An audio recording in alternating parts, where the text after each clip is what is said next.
6 जून 1674 साल ही तारीख आणि ज्येष्ठ शुद्ध त्रयोदशीचा दिवस महाराष्ट्राच्या इतिहासाला कसा काय बघायला मिळाला? त्याचं कारण अंतःकरणातली जिद्द, जिगरबाज मावळे जोडले.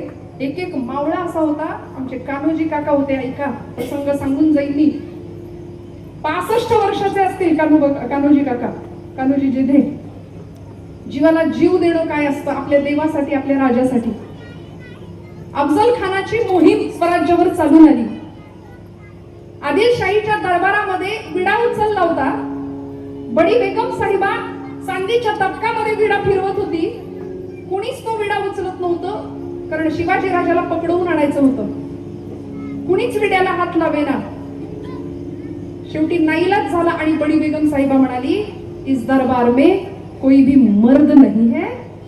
असं खोचक वाक्य बोलल्यावर मग नाईलाजानी तो अफजल खान नावाचा क्रूर कर्मा पठाण उठला आणि पैजेचा तो विडा उचलला. पैजेचा विडा उचलून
अफजल खान नावाचा तो क्रूर कर्मा पठाण तो पैजेचा विडा उचलतो आणि मैं पकड के लावूंगा शिवाजी को असं म्हणून 22,000 सैन्य घेऊन प्रतापगडाच्या दिशेने निघाले. सगळी तयारी झाली, सगळं सैन्य तयार झालं. जिजाऊ मातोश्री, आई काय असते, देवत्व फुकट नाही मिळत. जिजाऊ मातोश्रींनी 28 वर्षांचं वय असेल माझ्या राजांचं, आपल्या या उंद्या लेकाकडून एक मृत्यूपत्र करून घेतलं. ऐका, काय कठोर व्हावं लागलं असेल. आपल्या आजच्यासारखी आई नव्हती. पोरगं विचारतो, आई काय करू? खेळायला जाऊ का? नको, पडशील, धडपडशील. मग आई पोहायला शिकू का? नको, बुडशील. मग आई काय करू? टीव्ही बघ, मोबाईल बघ, नाही का? पोरगं जन्माला येण्याआधी सोडा, जन्माला आल्यानंतर अगदी लहान वयापासून त्याच्या हातात ते डबडं द्यावं लागतंय. त्याच्याशिवाय त्याच्या गळ्याखालून घास गिळत नाही. म्हणजे हे घराघरातलं मी कुठं सांगते का सांगा, जेवायला बसण्याच्या आधी, ताट नंतर, पण आधी मोबाईल द्यावा लागतोय. मग ताट, मग तो घास आमचा गिळतोय. ही शोकांती काय? त्यामुळे जिजा मातोश्रींनी किती कठीण परिश्रम करून आपल्या लेकरांना घडवलं असेल बघा. मृत्यूपत्र तयार करून घेतलं. सांगितलं, राजा, उद्या या अफजल खानाच्या मोहिमेमध्ये तुमचं काही बरं वाईट झालं तर स्वराज्याची चळवळ थांबता कामा नये. स्वराज्य नाही थांबता कामा, कारण हे राज्य नसे शिवबाचे, हे तुझ्या एकट्याचं राज्य नाही राजा, हे राज्य देव धर्माचे, हे राज्य देश धर्माचे. या मोहिमेत तुम्हाला काही झालं बरं वाईट तर स्वराज्याची मोहीम थांबता कामा नये. म्हणून एका आईनी, एका मातेने मृत्यूपत्रावर सही करून घेतली, राजाची शिक्का करून घेतला. आणि राजे निघाले होते मोहिमेला. समोर आले कान्होजी काका जेधे. 65 वर्षाचं वय होतं. आणि कान्होजी काकांनी राजांच्या हातात एक पत्र दिलं आणि म्हणाले, राजा, अरे अफजल यानं पत्र पाठवलंय मला, बघ ना काय म्हणतोय. राजांनी ते पत्र घेतलं. पत्रातला मजकूर होता, अफजल खान येताना अनेकांना फितूर करत होता आपल्या बाजूला. लोकांना वतनाचे तुकडे वाटून वतनदारीचा आमिष देऊन आपल्या बाजूला वळतं करून घेत होता राजांच्या विरोधात.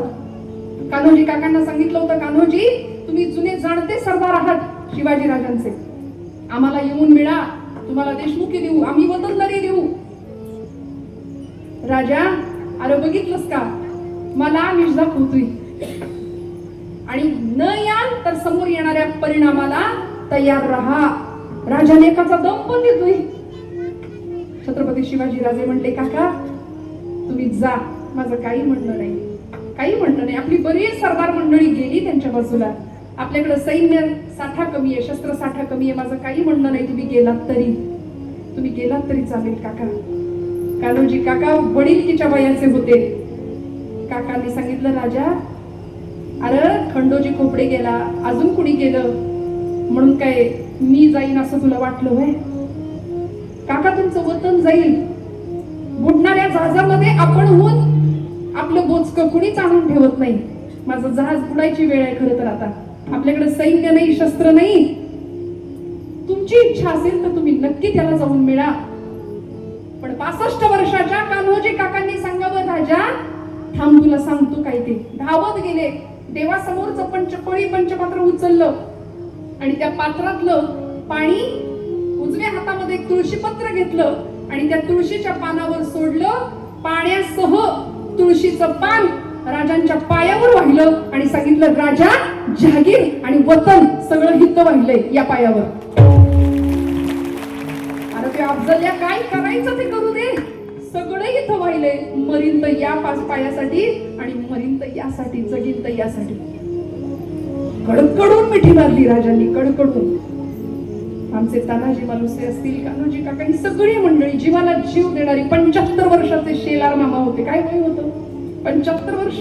लढायचं वय, पण लढत होते. बऱ्याचदा मी सांगते, तरुणाई म्हणजे काही फक्त वयाचा विषय नाहीये. तेजस्विता, तपस्विता आणि तत्परता हे 3 गुण असतील त्याला म्हणायचं तरुण. आहे का आमच्या तरुणांकडे? तेजस्विता, तपस्विता आणि तत्परता हे 3 गुण असतील.